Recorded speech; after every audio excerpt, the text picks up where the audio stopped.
Nesse livro, devoção e obsessão se confundem.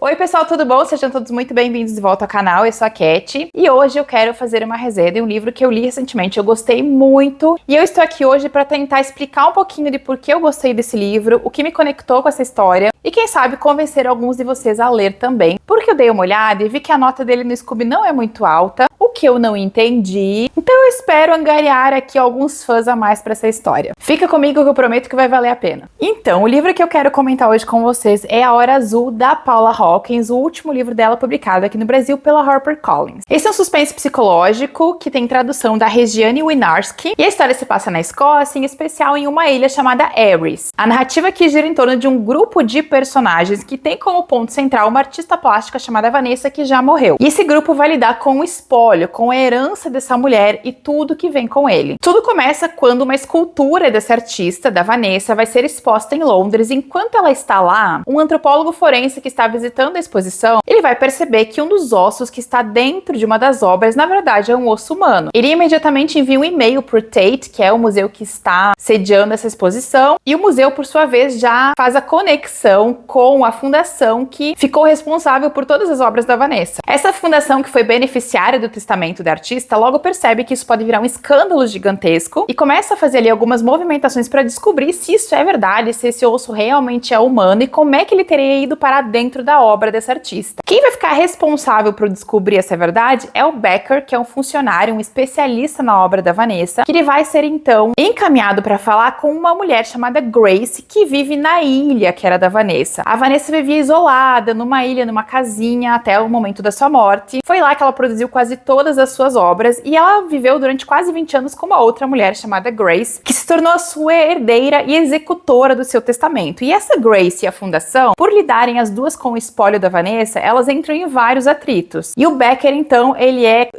escolhido para ser esse apaziguador, né? Essa pessoa da fundação que vai ir até a Grace, vai ir até a ilha para tentar conversar com ela e descobrir de onde é que veio esse osso, se é que realmente era um osso humano. Nesse momento a gente vai conhecer a Grace, então, que vive lá na ilha, isolada, e nós vamos entender um pouquinho melhor o que era o relacionamento, como era o relacionamento que ela tinha com a Vanessa. Logo você descobre que era um relacionamento muito conturbado e bastante complexo, que muitas vezes beirava ali uma devoção da parte da Grace, mas que também passava por uma série de atritos, porque a Vanessa não era uma pessoa fácil de se lidar, era alguém que tinha roubos emocionais muito grandes, tanto pela sua arte quanto por quem vivia ao redor dela. Conviver com a Vanessa não era simples, então a Grace foi uma pessoa que ela conviveu com essa personalidade exultante e problemática da Vanessa durante muito tempo, então ela entende a artista de certa forma, e ao ser relegada como a executora desse espólio, ela sente que ela tem uma certa propriedade sobre tudo que era da Vanessa, e isso, claro, gera, né, esses atritos todos com a fundação, que é o que a gente vai acompanhar. Esse é um livro, gente, que ele me surpreendeu muito desde o início, por causa do tom gótico que ele tem na narrativa. O gótico, ele é um gênero que ele se transmuta ao longo do tempo, e que ele pode ser encontrado em diversos gêneros literários das mais variadas formas, porque o gótico, ele é muito mais uma sensação. O gótico é algo que você sente, é algo que pode ser instrumentalizado dentro de uma narrativa. E aqui eu acho que a Paula Hawkins, ela faz isso muito bem. Onde é que tá o gótico nessa narrativa? Ele tá na sensação perturbadora e incômoda que o leitor sente ao longo de toda a narrativa enquanto ele acompanha o Becker entrando na ilha. Tá nesse isolamento da Grace na ilha, tá no vento, tá na chuva, tá na maré que sobe e que separa a ilha totalmente do continente. E tá na sensação de que algo incômodo espreita toda a narrativa e o leitor não sabe exatamente o que é. Então você vai lendo sobre os personagens, principalmente sobre a Grace e a relação que ela tinha com a Vanessa, e você percebe que tem algo a mais, que tem algo que está escondido. O gótico, ele fala muito sobre algo que você não vê, mas você sente. E o tempo todo, enquanto eu lia, eu tinha a impressão de que alguma coisa estava sendo escondida de mim, mas eu não conseguia decifrar, eu não conseguia entender o que era. Ele é um livro também que ele fala muito sobre isolamento, tanto físico quanto emocional. Eu acho que aqui os principais representantes são a Grace e o Becker. Ambos são pessoas que não vieram da classe alta, eles vieram da classe trabalhadora, eles fizeram nome e eles tentaram galgar os degraus sozinhos, mas eles nunca serão aceitos pelas pessoas que gerem o espólio da Vanessa, que são pessoas antigas de famílias nobres, de nome, de muitas gerações. E você percebe como esses dois personagens, ao longo de toda a história, eles estão sempre à margem. Eles tentam pertencer, mas eles nunca conseguem. E isso gera neles aflições, desejos, raivas, rancores, que eles têm que lidar ao longo da narrativa. Você sempre se pergunta, essa será que essa raiva e que esse rancor podem ser instrumentalizados para algo maior? Lembra da história do osso, né? Tinha um osso dentro da obra da Vanessa. E da onde veio esse osso? Quem é o ser humano que morreu para aquele osso estar na obra dela? Alguém que passou pela ilha? O ex-marido da Vanessa que sumiu numa determinada época? Esse osso, ou o fantasma desse osso, ele permeia a narrativa e ele fica sempre assim no nosso ombro. Porque enquanto você tá lendo, você fica pensando, mas e o osso? Da onde ele veio? E essa é a assombração do gótico, que a autora manipula muito bem. Eu também senti, enquanto eu lia, uma dose de noir. A literatura noir, ela tem também algumas características muito intrínsecas, né, lá dos anos 50, dos anos 60, mas também tem a ver com essa questão do incômodo, com a questão da dualidade moral, da pessoa não ser boa e também não ser totalmente ruim, de como às vezes uma pessoa, mesmo sendo criada dentro das melhores intenções, ela pode, por causa de algum acaso do destino, ou por causa de alguma coisa que acontece com ela ao longo da vida, ela pode cometer alguma coisa, ela pode ser levada a cometer um crime. E eu acho que no ar também, ele se mostra muito na narrativa no final. O final desse livro, ele é incômodo e ele é perturbador. Ele não é feito para agradar o leitor. Eu gosto muito quando um autor ou quando uma autora, ele te entrega um final dizendo basicamente que não vai dar tudo que você quer. Ele não vai dar tudo que o leitor tá querendo. Ele sabe o que o leitor quer, mas ele não vai entregar. E ele deixa o leitor ali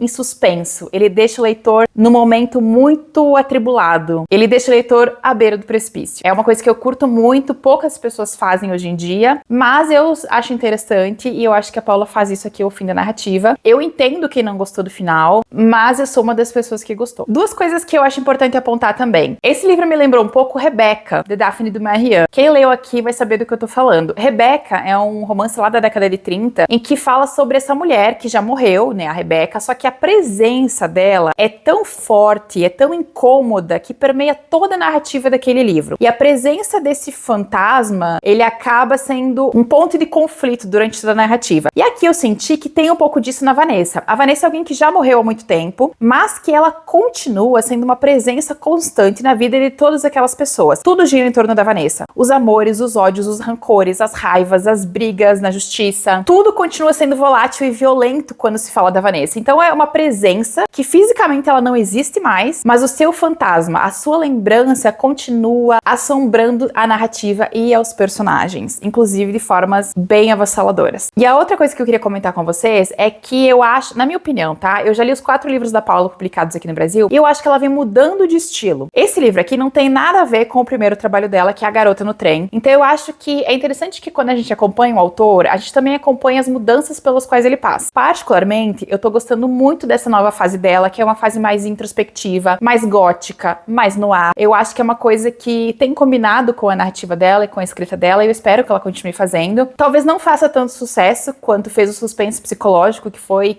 o que lançou ela no mercado, mas e se você for um leitor que se adapta à mudança de um escritor, que entende que o escritor às vezes pode ir por outros caminhos, eu realmente indico que você faça uma tentativa de ler esse livro, já lendo dentro dessa nova ótica, pode ser que você se surpreenda e goste tanto quanto eu gostei. Finalizo dizendo que eu acho que esse livro daria um filme sensacional, um filme com áreas assim meio obscuros, com muito vento, aquela ilha isolada, uma coisa bem gótica, talvez um filme meio preto e branco ou em cores mais escuras, eu acho que ficaria sensacional. Existe um mistério, existe um clima nesse livro que eu acho que seria super bem adaptado. E é isso, gente, essa foi minha resenha desse livro que eu gostei, que eu curti bastante, que na hora que eu li eu fiquei assim super empolgada com a narrativa. Eu entendo que possa não funcionar pra todo mundo, mas se você tem um gosto literário parecido com o meu e que gosta dessas coisas que eu comentei, pode ser que você se interesse e goste desse livro e dessa narrativa. Vou deixar link para ele aqui embaixo, tá? Espero que vocês tenham gostado. Beijão e a gente se vê no próximo vídeo.